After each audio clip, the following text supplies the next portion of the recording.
بسم اللہ الرحمن الرحیم۔ چھپکلی ایک ایسا جانور ہے جو تقریباً دنیا کے ہر ممالک میں پایا جاتا ہے۔ اس کی ہزاروں اقسام ہیں۔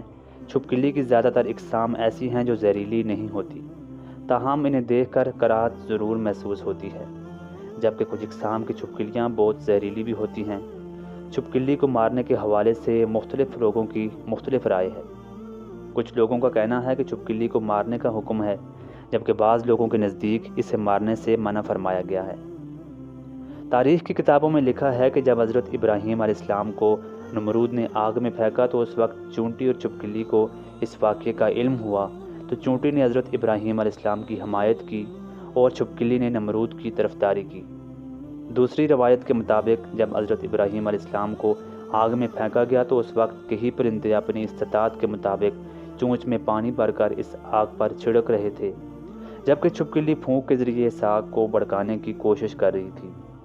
آئیے اب جانتے ہیں کہ چھپکلی کو مارنے کے حوالے سے پیارے مصطفیٰ صلی اللہ علیہ وآلہ وسلم نے کیا ارشاد فرمایا۔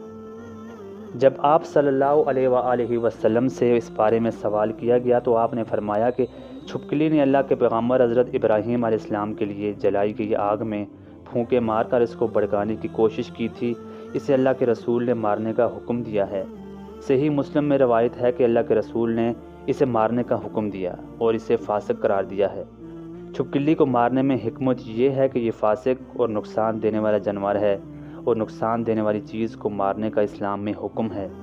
ارشاد نبوی ہے کہ جو شخص چھپکلی کو پہلی چوٹ میں مارے اس کے لیے 100 نیکیاں ہیں، دوسری چوٹ میں مارنے والے کے لیے اس سے کم، اور تیسری چوٹ میں مارنے والے کے لیے اس سے بھی کم نیکیاں ہیں۔ تو معلوم یہ ہوا کہ چھپکلی کو مارنے کا حکم بھی ہے اور 100 نیکیاں بھی، لہٰذا چھپکلی کو دیکھتے ہی ثواب کی نیت سے اور آقا دو جہاں صلی اللہ علیہ وآلہ وسلم کا حکم سمجھ کر مار دینا چاہیے۔